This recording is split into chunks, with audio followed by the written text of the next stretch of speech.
வணக்கம் மக்களே! இந்த வீடியோவில் சுரக்காவோட தோலை வச்சு நம்ம எப்படி சட்னி செய்யலான்னு தான் பார்க்க போகிறோம்.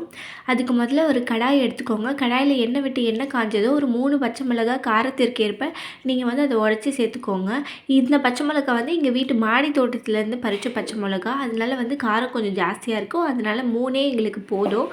அதுக்கப்புறம் கூடவே ஒரு துண்டு புளி, கொஞ்சமாக கருவேப்பிலை, கொத்தமல்லிக்கு வாசனைக்கு இதை வந்து நீங்கள் சேர்த்துக்கோங்க. அதுக்கப்புறம் ஒரு 5, 6 பல்லு பூண்டை நல்லா தோல் உரித்து இதில் சேர்த்து நல்லா வதக்கி விட்டுடுங்க. இதெல்லாம் நல்லா வதங்கி வந்ததும் இப்போ நீங்கள் வந்து சுரக்காய் வந்து தோல் உரித்து எடுத்து வச்சுருப்பீங்களா, இந்த மாதிரி சுரக்காய் வேறு ஏதாவது பீர்க்கங்காய் அந்த மாதிரி ஏதாவது நீங்கள் தோல் சீவுனீங்கன்னா அதை வந்து தூக்கி போட்டுறாதீங்க. அது நெக்ஸ்ட் டே மார்னிங் சட்னியாவோ இல்லை டின்னருக்கு நீங்கள் சட்னியாவோ யூஸ் பண்ணிக்கலாம். அதுலேயுமே வந்து நிறைய ஹெல்த் பெனிஃபிட்ஸ் இருக்குது.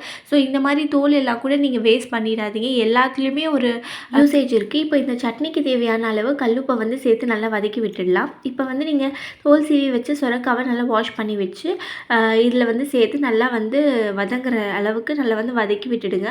ஆல்ரெடி நம்ம உப்பு போட்டுட்டோம். ஸோ அதனால் வந்து கொஞ்சம் மூடி போட்டு வேக வச்சாலே கொஞ்சம் சீக்கிரம் வதங்கி வந்துடும்.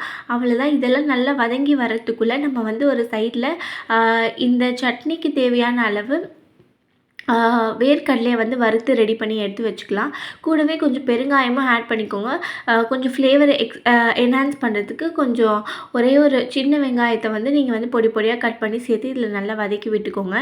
இப்போ வந்து வேர்க்கடலையை வறுத்து நல்லா தோல் உரித்து எடுத்து வச்சாச்சு. இப்போ வேர்க்கடலையை முதல்ல இதில் சேர்த்துட்டு அதுக்கப்புறமா இந்த வதக்கி வச்ச இந்த சுரக்காவோட தோலை எல்லாமே ஆறுனதும் மிக்ஸி ஜாரில் சேர்த்து கொஞ்சமாக தண்ணி விட்டு ஃபஸ்ட்டு அரைச்சிக்கோங்க. அப்போ தான் வந்து எல்லாமே வந்து நல்லா ஒரு சேர அரைப்பட்டு வரும். அதுக்கப்புறம் உங்களுக்கு தேவையான அளவு தண்ணி ஊற்றி சட்னி கன்சிஸ்டன்சிக்கு எப்படி வேணுமோ அந்த ஏற்ற மாதிரி நல்லா ஃபைன் பேஸ்ட்டாக அரைச்சி சட்னி ரெடி பண்ணி வச்சுக்கோங்க. இதுக்கு ஆஸ் யூஷுவல் தாளிப்பு எப்படி நீங்கள் செய்யணுமோ அதே போல் நீங்கள் செஞ்சுக்கலாம்.